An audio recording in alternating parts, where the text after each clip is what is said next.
Douglas Allen Bickford. It is the 18th of July 2022 at 8:06 a.m. here Pacific Standard Time. Broadcasting live out of my 105-year-old house here from Klamath Falls, Oregon, which is my hometown. I graduated here in 1974 from Klamath Union High School. Makes me 66, and I am totally fine with who, where, and what I am at 66 and the way I look, because and I am the president and CEO of Say I Love You in the Mirror Productions. Klamath Falls is the gateway to Crater Lake National Park, which is one of the 7 wonders of the world. The reason I am perfectly fine about who, what, and where I am, I have attained eternal peace, and has made me positive about who, where, and what I am.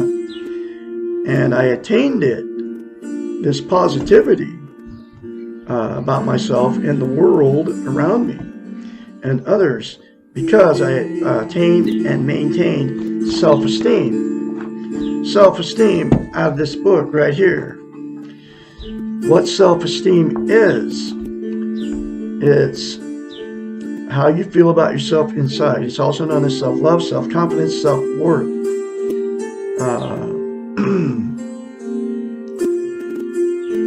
We've all been in romantic relationships. When you first meet that person, that good feeling you have, right?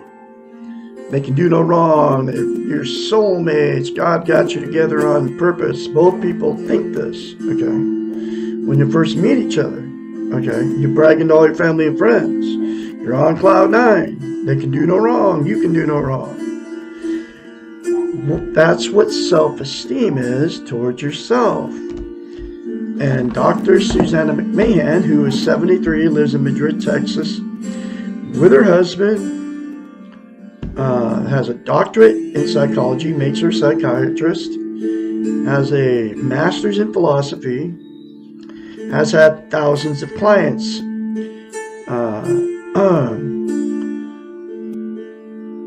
She's a counselor, therapist, many years out of her life. I'm not sure what she's doing now, but I am her spokesperson.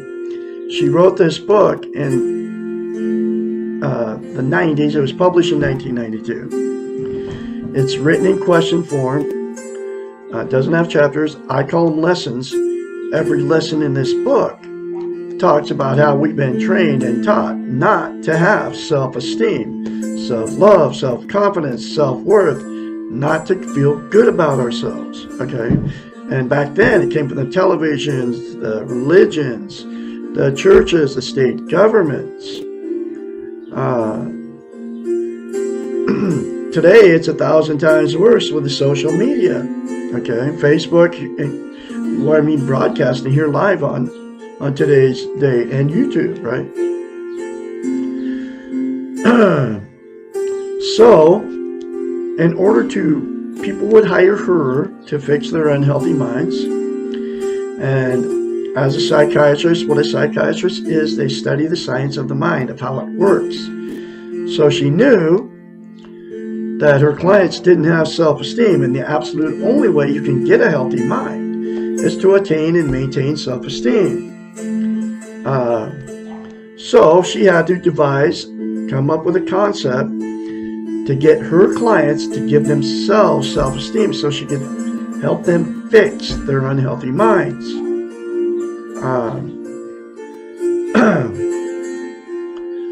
So here's that very simple concept that she came up with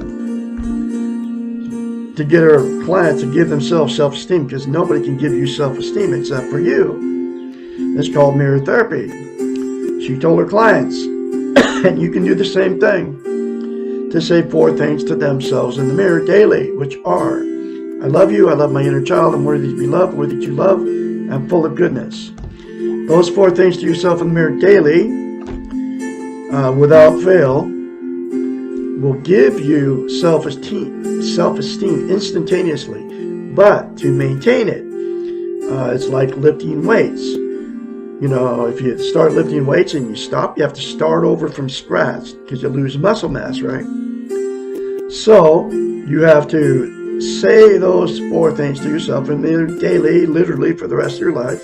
It'll take you less than 10 seconds. I love Douglas Allen Bickford. I love my inner child. I'm worthy to be loved. I'm worthy to love. I am full of goodness. And then you will attain and maintain self-esteem. Instead of criticizing yourself, folks, when we get older, we all start criticizing ourselves in front of the mirror. Because we're all in front of the mirror every day, most of us. I'll say 100% of the population of the planet is in front of the mirror. And I'll say 100% of the population says or think bad things about themselves when they get in front of the mirror. So the reason she came up with mirror therapy, she knows as a psychiatrist, it's a psychological event that happens in your brain. You cannot look dead straight in your eyes and say something you don't believe. You can't lie to yourself in the mirror. Okay? So that's why you can get in front of the mirror and either think or say bad things about yourself, right? Because that's how you feel about yourself because of your training, okay? That's how they've trained us to be, to not feel good about ourselves. Just one of the ways they've done it is through religion, and that we're all born bad, and it's not true. I don't care what the Bible says. It's not true, okay? And that's just one of the ways they've done it. But anyway, so you can't say good things to yourself in the mirror because you don't believe it about yourself, okay? So you can't say those 4 things to yourself in the mirror, and you want to call me crazy for telling you that, and that is a defense mechanism that you don't even know you're even using. You're using it subconsciously, okay? Because I'm telling you something that sounds really weird, okay? So the very first time that you said to yourself, folks, if you lasted this long in the video, you're going to have to force yourself to do it. Force yourself beyond that really strange and awkward feeling.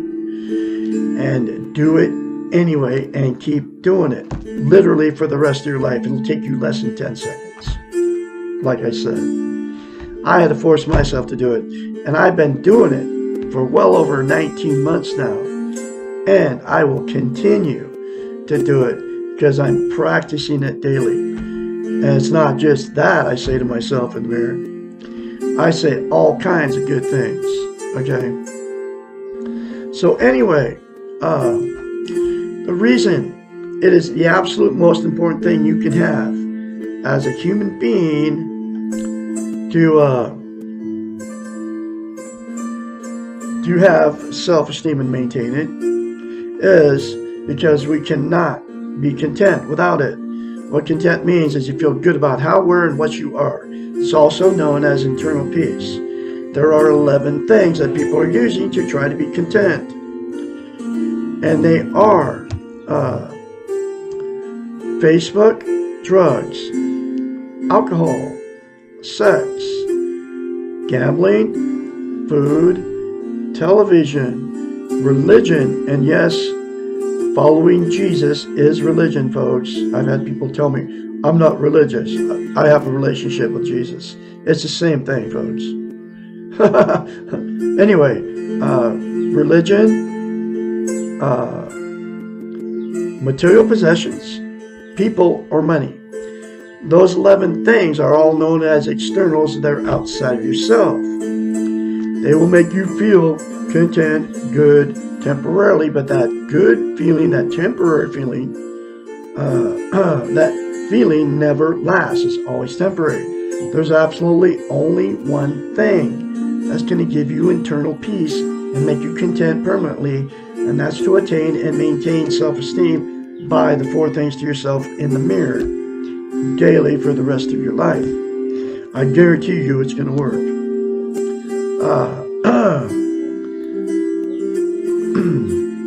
So anyway, I've lost my train of thought.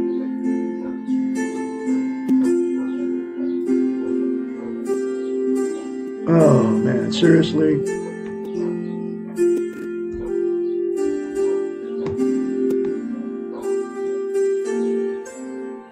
The next reason it is so vital as a human being to attain and maintain self-esteem is you can't love without it, you can't be loved. So what happens is two people without self-esteem will attract each other. If you have self-esteem, you'll attract somebody with it. If you don't have a self-esteem, you'll attract somebody without it. Okay. So after you move in together, whether you marry them or you don't, that good feeling, all the everyday things start happening with the relationship between the two people, right? The good feeling goes away, and then the relationship becomes toxic. That's when the fights and the arguments start, cheating on each other, drug and alcohol use, name calling and all that stuff, getting in the car, going down the road. I got to get away from the maniac. Both people doing the same thing. And then they're telling all their family and friends about how terrible these people are to you.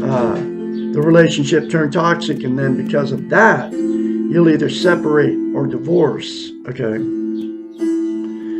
And then the same two people will go jump in another relationship without self-esteem. And the exact same thing will happen because you're looking to make yourself happy again, and you got in another one without self-esteem. So it turns toxic, just like the first one did. And then what happens is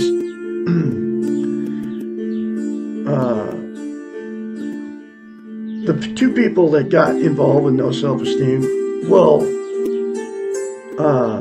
stay in that relationship forever. Okay.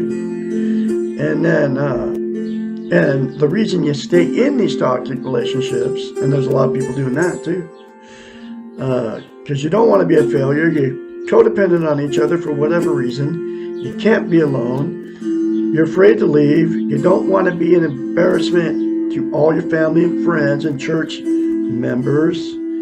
And you have nowhere to go, so you just stay in it forever. And then all the emotional, sexual, and physical abuse that happens between those two, it becomes a dysfunctional family at that point. And then all of that, those three things just get swept under the rug, which means it never gets talked about. By all the children and family, right? And then dysfunctional families make more dysfunctional families, okay?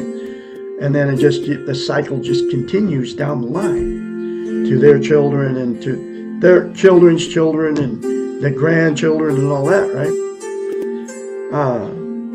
And then the last thing that'll happen, that two got together without self-esteem, the two people that have so many failed marriages and so many failed relationships, let's exit out of the romantic scene and just be alone the rest of their lives, going, I'm done.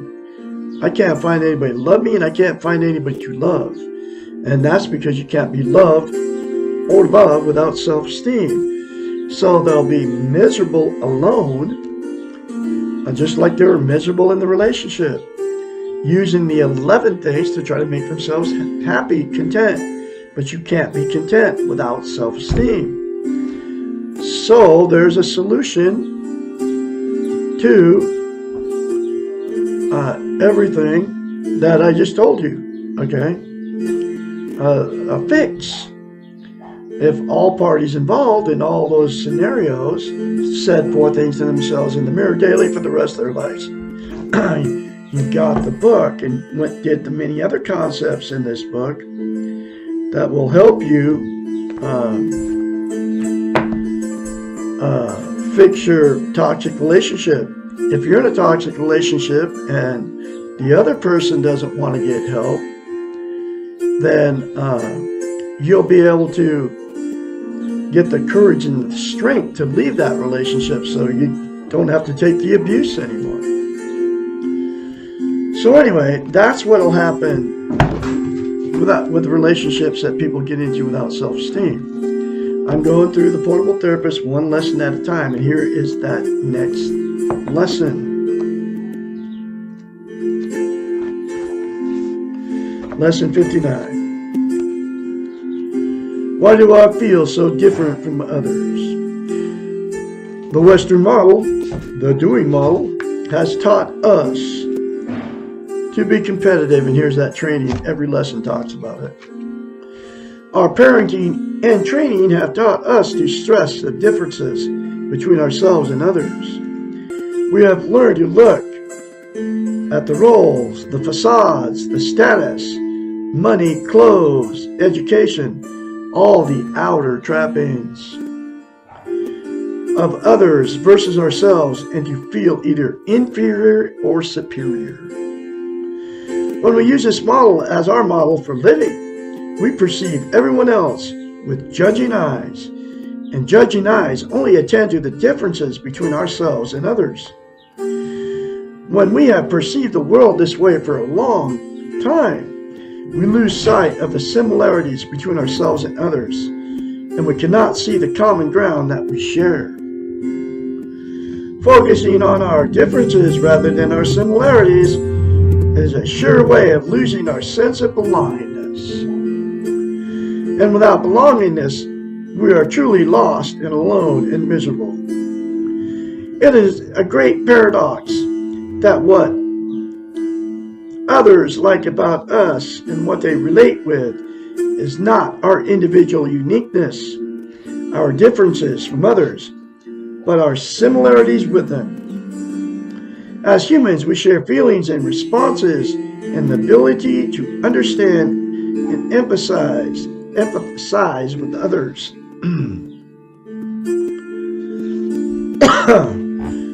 Our closeness comes from this shared awareness. We may not act in the same way to the same stimulus as someone else, but we do recognize a similarity of the feeling. We are unique in the way that we behave, but we are similar in the way that we feel. All of us know pain, even though each of us has our own reasons for our pain. We feel different from others when we fail to recognize the validity of another's pain. Being self-centered results in denying, ignoring, or failing to perceive the importance of others. Perceiving ourselves as different from others means being unable to relate to the humanness that we all share. It means being unable to see that we're all struggling to make sense of this crazy world and to be heroes. Feeling different from others and focusing on these differences results in loneliness. Most of us, when we are lonely, return to others to take away the loneliness. We need others to fix us, and this is one definition of self-centeredness. We need others, but we do not value them because of their differences. We create a lonely trap. We say, I need you, but you cannot help me because you are different from me and you cannot possibly understand me because you have not done what I have done. Your uniqueness comes from your experiences. No one else has been through exactly what you've been through, and no one else has behaved exactly as you have behaved. Therefore, on one level, you are different from everyone else, but on another level, a higher level, you share.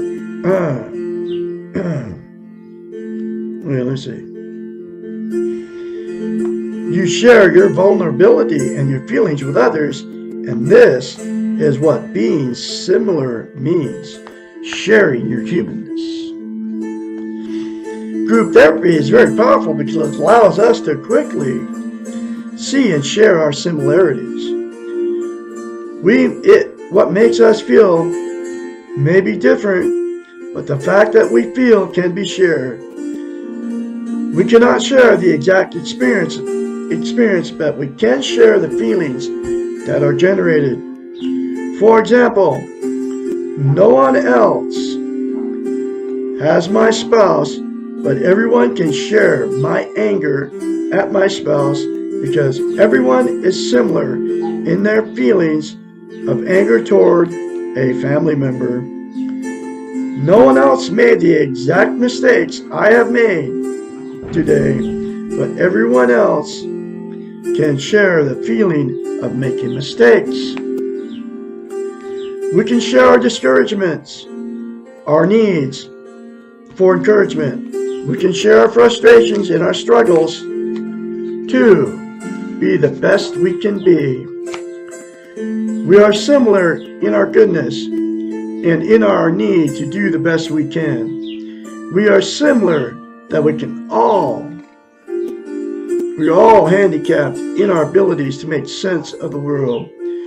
We are similar that we care, we want to do good, and that we do not always know how to do this. We are similar in our frustrations and our confusion and our struggles. Recognize these similarities creates belongingness, which helps us in the process of self-esteem. Belongingness, recognizing our similarities, wanting to have relationships with others, are the reasons for developing social interest. This concept will be explained in the following section of this book, and that is relationship issues. So the next lesson will be lesson 60, what is social interest? And that will be tomorrow. I can be your mentor when you start going through this change, and you will start to change if you do the very simple concept of saying 4 things to yourself in the mirror daily without fail. I love you. I love my inner child. I'm worthy to be loved, worthy to love. I'm full of goodness. Call me when you start going through your change, because you will start going through a change if you start saying that to yourself in the mirror. 458-232-5238. My phone number. Call me anytime, day or night.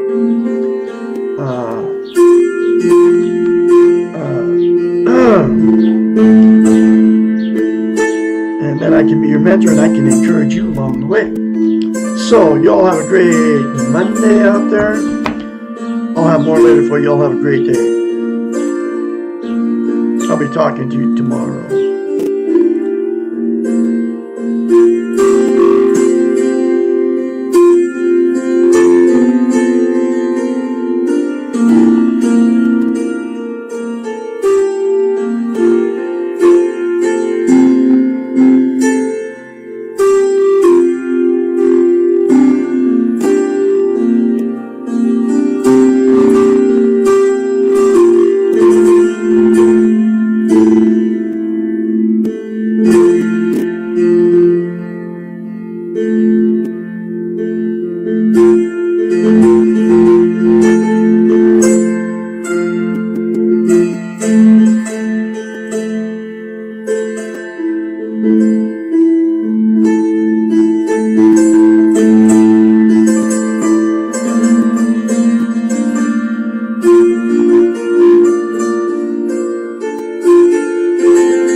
you.